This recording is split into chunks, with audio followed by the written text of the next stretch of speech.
Hello, everyone, and thank you for being here today. My name is Daisy Hong, and my advisor is Dr. Keneally. I'm a nutritional science major, Master's of Nutrition Science at Brigham Young University. And today I'm going to talk about synergistic potential of lactoferrin in overcoming chemo-resistance in HCT116 colorectal cancer cells.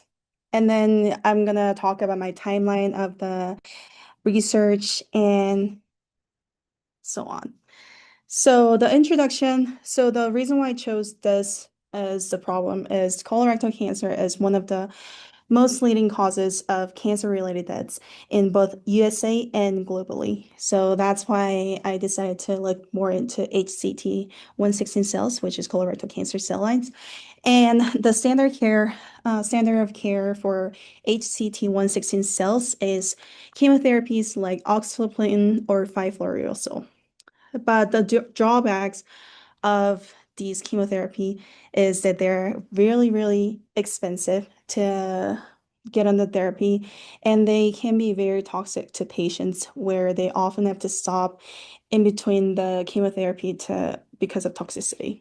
So that's why I came up with this alternative, which is with lactoferrin. So toxicity isn't the only thing that's a problem in chemotherapy, especially in colorectal cancer cells. There's also when it's a prolonged chemotherapy going on, and tumors frequently undergo cellular adaptation, which can build resistance to it. They alter their metabolism and upregulate defenses, ultimately leading to decreased efficacy of the drugs. So even with higher doses, they might not work. And when you increase the dose, then toxicity even increase as well. So that's another problem we have. Also, the clinical results of this resistance is the doctors often use higher and which increase more other problems, and they get delayed in treatments.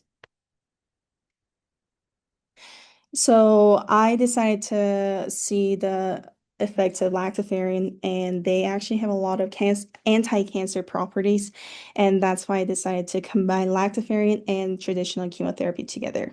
So lactoferrin is very important anti-cancer properties that is biologically active protein, dairy proteins that we can use. And there's two different types of lactoferrin. So there's apoliactoferrin, which is iron depleted form. So there's no iron in lactoferrin. And there's hololactoferrin, which is iron saturated lactoferrin.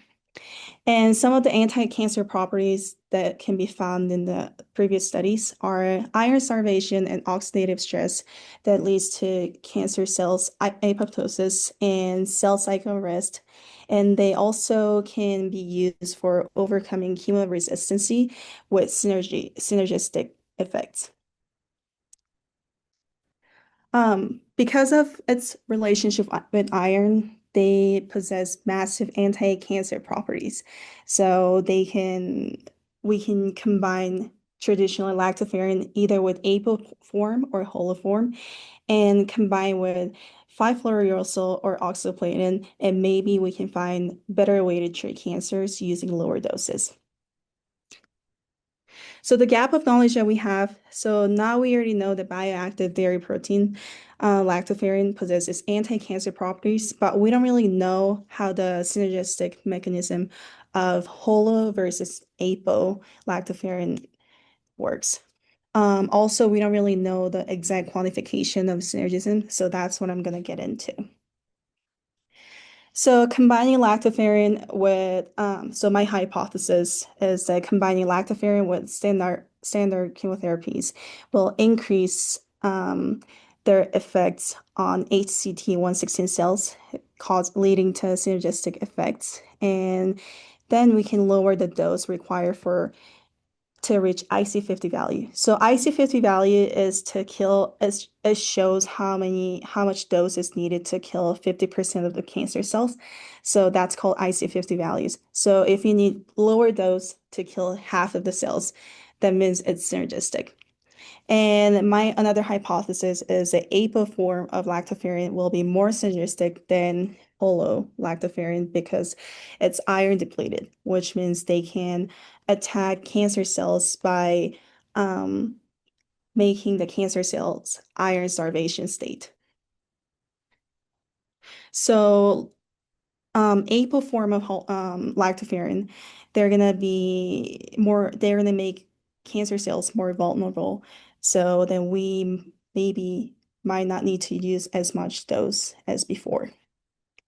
So the overall methods that I use, I use HCT116 saline and I passage in T75 flasks and um I use 96 well plates and I don't use the outer cells because they dry out and use triplicates of different treatments. So some of them I'm not going to be having any cells and some of them I'm not going to be treating, but everything else will be 10,000 cells per each well and see how much cancer cells are viable.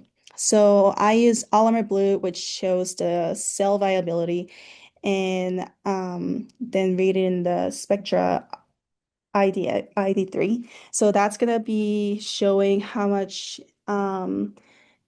the dye of polymer blue is available. So I can see the percentage of cell viability. And then I will be using Chow-Lily method to see if it's synergistic, uh, any no synergy, or maybe it's even worse to combine together. So this is how I usually lay out my methods or my experiment. So as you can see, the blue part, it's with 10K cells and I don't treat anything at all. And red cells are with no cells. It's kind of hard to see right now, but with the red things, it's going to be more blue than 10K cells when the cells are viable. So the machine microplate reader is going to read the fluorescence at 530 to 590 and show the difference in the cell viability depending on how much rays they're emitting.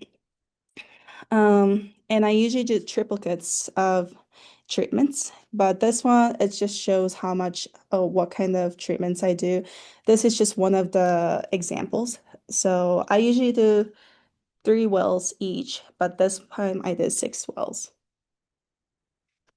And I normalize the data to untreated negative controls.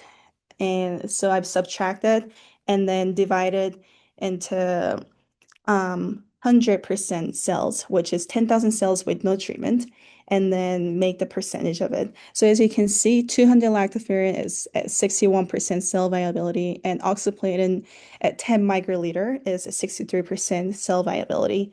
And I use GraphPad Prism to actually get the IC50 values with standard deviations, and then use Chow-Lily methods to calculate the combination index to mathematically prove the synergy. So it actually quantifies the data.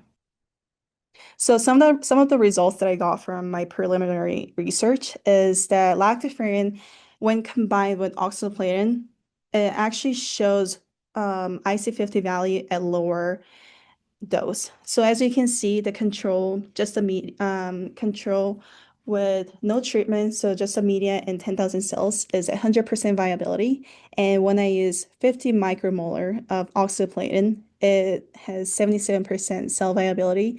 And when I use 25 micromolar of lactoferrin, it's also 77% cell viability. But when I actually combine those together, even at the same total concentration. So I actually only use half of each because total is 100 micromolar microliter that I'm using. So instead of using 100 microliters, I use 50 each.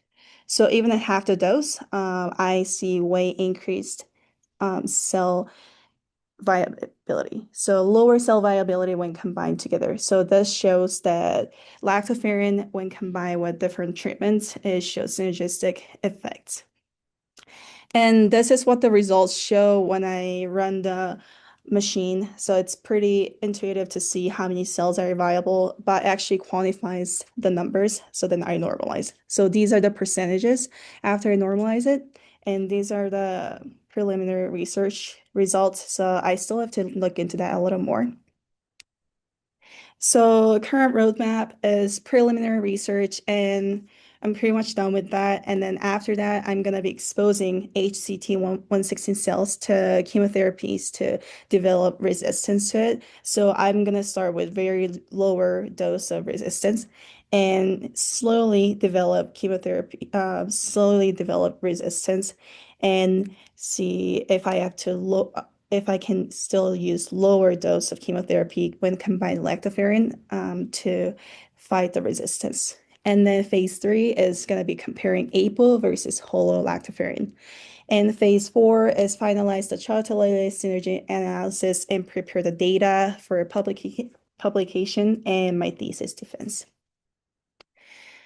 So with my research in the future, we can find out mechanistic pathways and identify the impact on drug efflux pumps and apoptosis, and see APO versus hololactoferrin can show difference.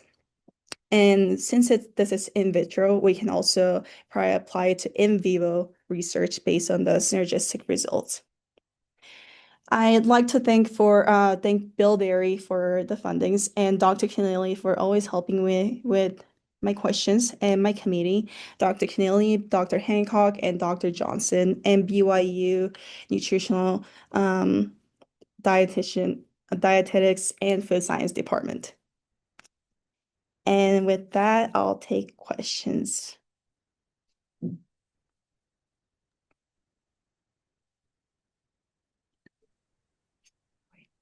Okay, while everybody else is thinking about a question to ask, I'll ask one. What excites you the most about your research, and what keeps you motivated when things get hard? So my uncle actually passed away from colon cancer. So that's also one of the motivations that I got to when I was thinking about this project. So, and colorectal cancer, it affects a lot of people, not only like the patients themselves, but also the family. So by using lactoferrin, which is pretty accessible protein, and maybe lower the dosage, which can lead to lower toxicity and lower financial burden possibly. And that motivates the most. That's very good. Okay, any other questions? Can you see the chat, Daisy? Yes. So the iron saturation of lactoferrin used is, I am not sure right now because I just used a pivotal lactoferrin that I have in the lab, but that one was neither holo or apo like fully, because when I looked up the label, it was right in between. So that's why it's kind of hard to see if it was apo or lacto. So because I or apo or holo, because I'm not sure about the iron saturation. So that's why it was the preliminary research, and I'll just completely separate the holo versus APO.